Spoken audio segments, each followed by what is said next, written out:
I will both lay me down in peace and sleep, for thou, Lord, only makest me dwell in safety. Psalm 4:8. In this last verse of Psalm 4, David concludes his evening prayer with a profound statement of trust.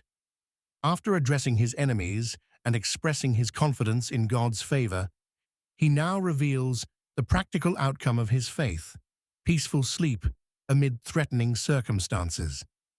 The verse begins with David's deliberate decision: I will both lay me down in peace and sleep.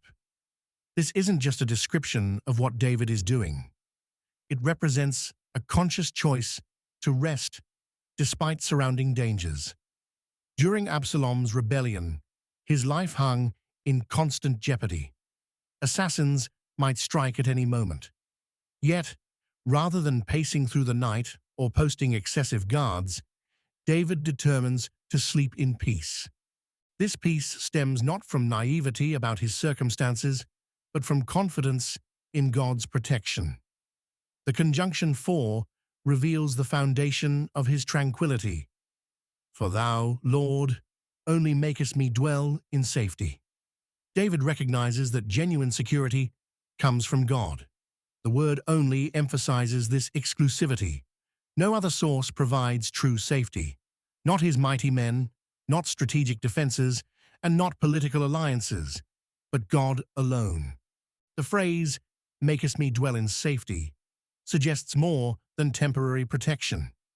It implies a continuous state of divine safekeeping. The Hebrew word for safety conveys the idea of confident security. David isn't just surviving, he's dwelling under God's watchful care. Unlike the anxiety-filled, sleepless nights many endure today, this verse evokes a sense of peace and tranquility. Insomnia affects many adults, with stress and anxiety ranking high among the primary causes. Many toss and turn, their minds race with worries about health, finances, relationships, and global uncertainties. Sleep aids and medications provide temporary relief, but cannot address the underlying spiritual need for trust in divine protection. For believers today, Psalm 4:8 offers practical application in several areas. First, it challenges Christians to examine what prevents peaceful sleep. Sleeplessness often reveals misplaced trust. When believers lie awake, worrying about tomorrow's problems, they show a lack of faith regarding God's sovereignty and care. As Jesus taught, take therefore no thought for the morrow shall take thought for the things of itself. Matthew 6:34. Second, this verse invites believers to practice deliberate trust before sleep.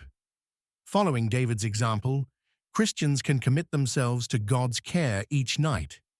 This practice aligns with Peter's instruction to be casting all your care upon him, for he careth for you. 1 Peter 5:7. Such trust doesn't eliminate life's dangers, but provides peace among them. Third, David's example reminds believers that peaceful sleep serves as a practical testimony to faith. When Christians maintain tranquility during a crisis, they show trust in God's sovereignty. Job exemplified this when, despite devastating losses, he maintained that, though he slay me, yet will I trust in him. Job 13:15. Such faith speaks to a watching world. Last, this verse points beyond physical sleep to the ultimate rest believers find in Christ. Jesus offers spiritual rest to all who labor under sin's burden. Come unto me, all ye that labor and are heavy laden, and I will give you rest. Matthew 11:28. David's peaceful sleep foreshadows the deeper soul rest available through faith in Christ.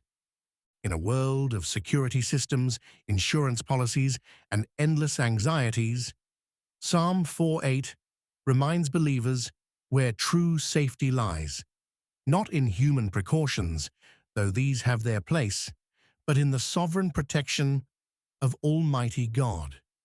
Only in this divine safety can believers, like David, lay down in peace and sleep, regardless of what tomorrow may bring.